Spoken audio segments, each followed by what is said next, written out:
Selamat datang kembali di channel Ray Konoha. Beberapa hari yang lalu subscriber channel ini komentar ya. Komentarnya kira-kira seperti ini. Jadi agama itu bikin kita bahagia. Agama itu adalah jaminan kebahagiaan. Agama adalah segalanya. Jadi mustahil seseorang itu bahagia kalau dia tidak beragama. Mustahil seseorang itu bahagia kalau agama tidak ada.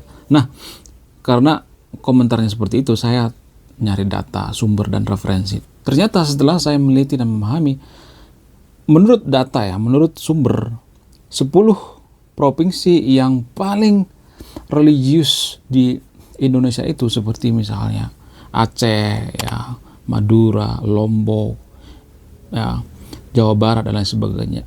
Jadi provinsi-provinsi ini adalah provinsi yang paling religius di Indonesia. Nah, kemudian mari kita bandingkan dengan 10 provinsi yang paling bahagia di Indonesia. Ya, tadi yang paling religius itu seperti Aceh, ya, seperti Madura, Lombok, ya, Jawa Barat, dan lain sebagainya. Nah, kita bandingkan dengan provinsi paling bahagia di Indonesia. Apakah ini masuk atau tidak? Jadi berdasarkan data ya, ternyata provinsi paling bahagia di Indonesia itu tidak ada tuh Aceh, nggak ada. Menurut BPS ya, provinsi yang paling bahagia di Indonesia itu adalah seperti Maluku Utara, Kalimantan Utara, ya, Jambi, Sulawesi Utara, Kepulauan Riau, Papua Barat, Sulawesi Tengah, Sulawesi Tenggara, dan lain sebagainya. Jadi nggak ada tuh Aceh, nggak ada. Jawa Barat juga nggak ada. Madura juga nggak ada. Sumbar juga nggak ada. Jadi sudah gugur ya kalau ada yang mengatakan bahwa manusia yang religius atau manusia si paling beragama, ya, manusia yang mementingkan agama itu adalah manusia yang bahagia. Enggak. Berbanding terbalik ya. Kemudian kita bergeser sedikit ke dunia ya. Tadi masalah provinsi di Indonesia ya. Sekarang kita bergeser sedikit ke dunia. Jadi kita bandingkan 10 negara yang paling religius di dunia termasuk Indonesia. Apakah masuk negara paling bahagia di dunia? Jadi kita banding-bandingkan ya. Saya tidak ngarang sendiri, ini berdasarkan data loh ya. Jadi berdasarkan data dari CEO World pada April 2024, negara yang paling religius di dunia itu seperti Somalia, Nigeria, Ethiopia, Yaman, Malawi, Indonesia, Sri Lanka, Mauritania, dan lain sebagainya. Jadi itu adalah negara-negara yang paling religius di dunia. Bayangkan, di dunia Indonesia termasuk negara yang paling religius di dunia, negara si paling bertuhan di dunia. Lalu sekarang kita bandingkan dengan 10 negara yang paling bahagia di dunia. Jadi ini berdasarkan data ya, kita bandingkan benarkah orang yang paling religius, orang yang si paling beragama itu adalah orang yang paling bahagia. Jadi kalau kita bandingkan dengan data menurut laporan dari World Happiness Report tahun 2024, ternyata di urutan pertama itu nggak ada tuh orang yang paling religius di dunia seperti Serbia, Islandia, Denmark, Finlandia, Israel juga termasuk ya. Walaupun Israel itu salah satu negara yang paling religius, tapi tidak masuk daftar tuh menurut survei, menurut data nggak masuk Israel mah. Kemudian Belanda, Ceko, Rumania, dan lain sebagainya. Jadi nggak ada jaminan kalau misalnya kita semakin religius semakin bahagia, nggak ada. Jadi sudah gugur ya pendapat yang mengatakan atau argumen yang mengatakan bahwa semakin beragama seseorang semakin bahagia. Nggak ada seperti itu ya. Jadi semua yang saya katakan di video ini ada sumber dan datanya ya. Di antara sahabat yang tervideo kalau misalnya nggak setuju apa yang saya katakan, bantah pakai data, bukan pakai perasaan. Oh, tetangga saya tuh beragama tapi bahagia. Enggak boleh ngelihatnya per tetangga gitu, per pribadi-pribadi, enggak. Kita melihat menyeluruh, rata-rata ya. Kita mengambil persentase rata-ratanya itu 100%, bukan 1%, 2% gitu. Kalau misalnya aku cuma melihat pribadi masing-masing, tetangga saya itu bahagia kok dia beragama. Hal ini sama seperti misalnya, kok Pak Prabowo itu menang waktu Pilpres kemarin. Di TPS saya itu yang menang Pak Anies. Kok Pak Prabowo menang? Kok Pak Prabowo menang kemarin Pilpres ya? Di TPS saya itu yang menang Pak Ganjar. Jadi sama seperti itu ya. Bukan berdasarkan TPS per TPS, tapi seluruh TPS ya. Jadi ini seluruh negara ya, atau seluruh provinsi ya, bukan pribadi-pribadi tapi menyeluruh ya, berdasarkan data dan penelitian. Kemudian saya juga sering ya mendapati orang yang mengatakan bahwa negara yang paling religius di dunia itu adalah negara yang paling jujur di dunia. Apakah seperti itu? Mari kita lihat faktanya ya. Berdasarkan data dari Alain Kohn, pakar ekonomi dari University of Michigan ya. Jadi 10 negara yang paling jujur di dunia itu seperti Swiss, Norwegia, Belanda, Denmark, Swedia, Australia, Kanada, Jerman, dan sebagainya. Rata-rata mereka ini nggak peduli dengan agama. Jadi sungguh tidak masuk akal ya kalau ada yang mengatakan bahwa negara yang paling jujur di dunia itu adalah negara yang beragama. Karena agama itu nggak menjamin seseorang itu jujur, guys. Nggak menjamin. Kalau misalnya ada yang mengatakan bahwa agama menjamin seseorang jujur, mana datanya? Justru di Konoha itu negara yang paling religius di dunia, tapi korupsinya itu gila-gilaan. Coba, truk terguling di Jara, penipuan. Ya, bayangkan coba negara yang paling religius di dunia, tapi apa? Banyak tukang palaknya. Sungguh tidak masuk akal. Kemudian saya perhatikan ya, biasanya negara-negara yang sekuler itu lebih maju daripada negara-negara yang tidak sekuler ya. Kita ambil contoh misalnya seperti Prancis, Amerika, ya India dan lain sebagainya. Mereka lebih maju biasanya ya, tapi tidak semuanya ya. Seperti Jepang, Singapura itu kan mereka rata-rata sekuler ya. Misalkan antara agama dengan politik ya. Misalkan agama dengan urusan negara ya. Kenapa bisa seperti itu? Karena ini juga saya posting di postingan saya di channel ini ya. Saya menemukan jawaban-jawaban yang sungguh di luar Nurul. Jawaban-jawaban daripada subscriber channel ini bikin saya terkejut, guys. Di luar dugaan. Ternyata jawabannya apa? Jawabannya karena negara yang mengurusi agama itu maka biasanya kurang maju. Kenapa? Karena agama dengan negara itu tujuannya beda. Negara untuk kemakmuran, ya, kemajuan. Sementara agama itu tujuannya apa? Tujuannya surga. Lagian negara itu nggak boleh berpihak pada agama tertentu, ya, karena di dalam negara itu kan ada banyak agama. Jadi nggak boleh berpihak pada agama tertentu. Sehingga nggak boleh berpihak pada agama tertentu. Kalau misalnya negara itu berdasarkan agama tertentu, ya nggak bakal maju dong, ya. Jadi mungkin ini penyebab kenapa Konoha kurang maju. Kenapa ya? Karena kita selalu sibuk ngurusin urusan agama ya. Kan biayanya gede ya kalau ngurusin agama. Kenapa urusan agama ini bukan urusan privasi aja?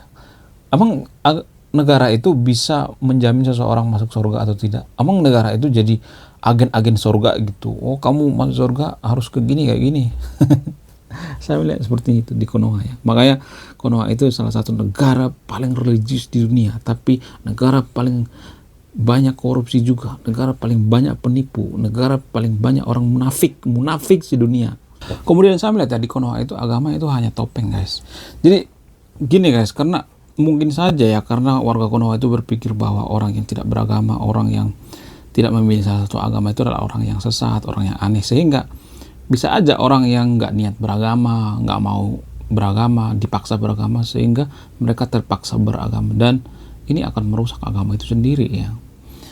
Dan saya juga melihat ya, agama itu tidak menjamin seseorang itu jujur, nggak menjamin.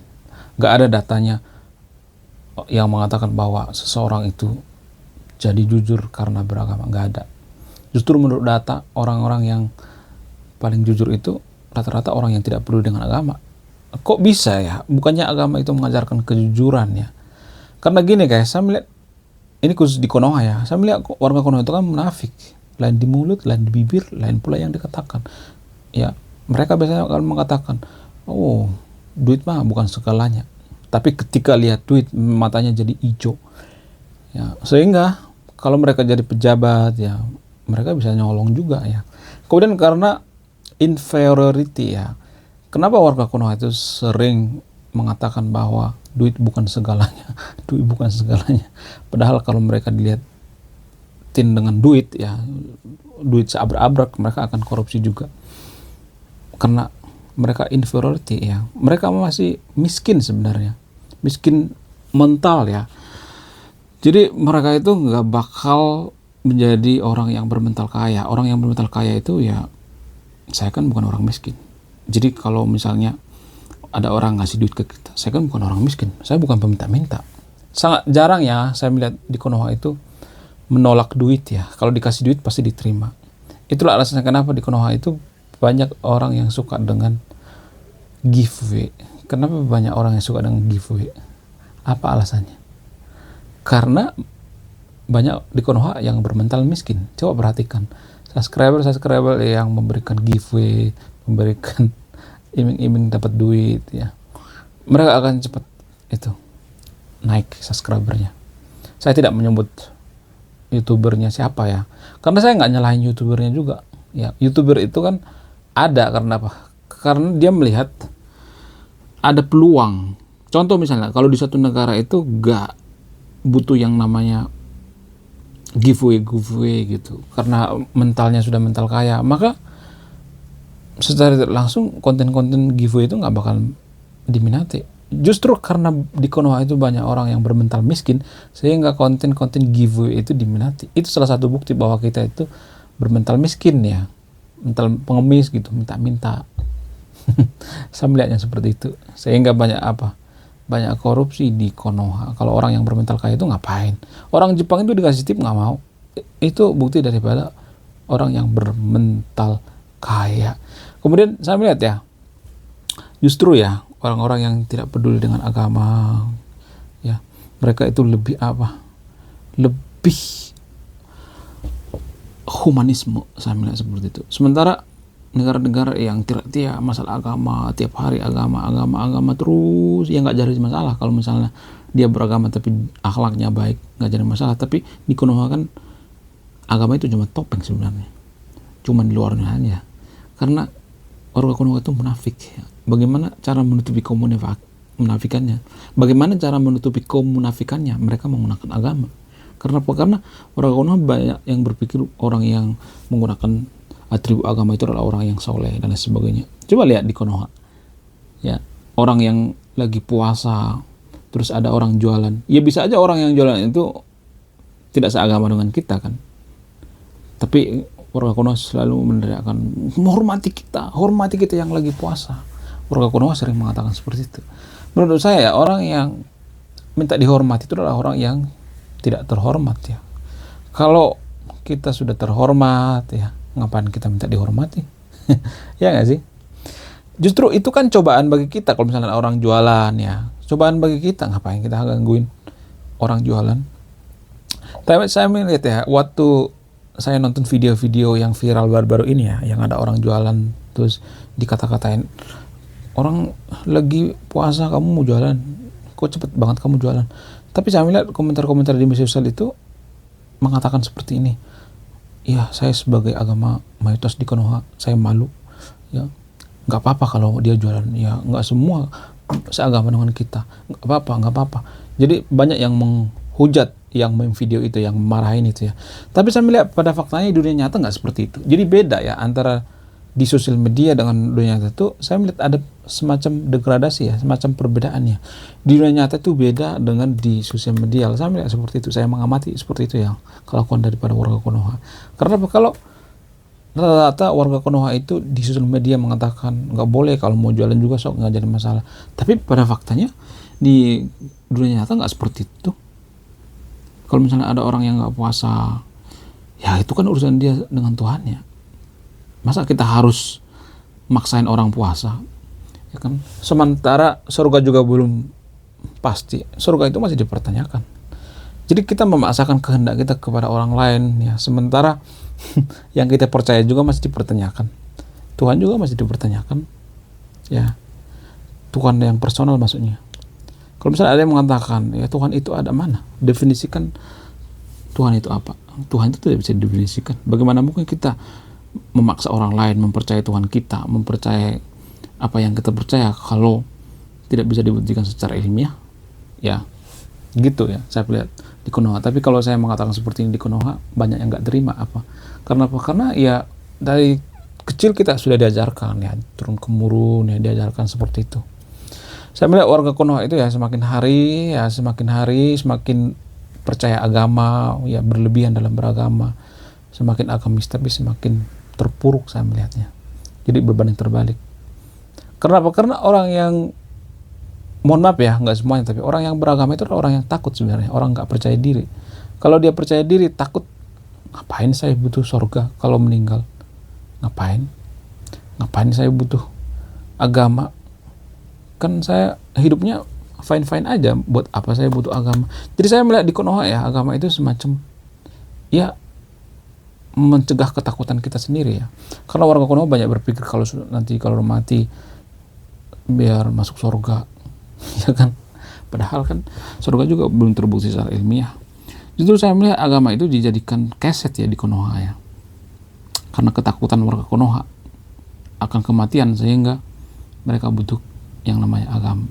Dan mereka juga nggak peduli dengan dunia sebenarnya, padahal kan kalau kita mau menjadi negara maju itu harus peduli dengan dunia. Mereka lebih peduli dengan akhirat. Aduh, entah sampai kapan ya Konoha seperti ini. Aduh, ya begitulah. Mudah-mudahan konten-konten seperti ini, saya melihat konten-konten seperti ini sudah mulai bermunculan ya di sosial media. Nggak tahu ya itu perasaan saya atau tidak ya. Menurut kalian gimana? Coba tulis komentar ya. Sudah bermunculan konten-konten yang mengajak kita untuk berpikir kritis ya. Jangan terlalu terpuruk, jangan tenggelam dalam dunia kegelapan ya. Kalau boleh jujur ya, kita itu seperti di zaman Eropa, zaman kegelapan ya. Terpuruk karena apa? Karena dinindabubukan oleh agama. Ya nggak jadi masalah beragama, sok aja beragama, tapi jangan berlebihan ya. Justru orang-orang Eropa itu mensekulerkan agama dengan negara, itu yang dihindari. Hal-hal seperti ini, seperti di Konoha sekarang ini. Oke, terima kasih sudah menyimak dan memahami video ini. Saya Ray Konoha, salam rasional.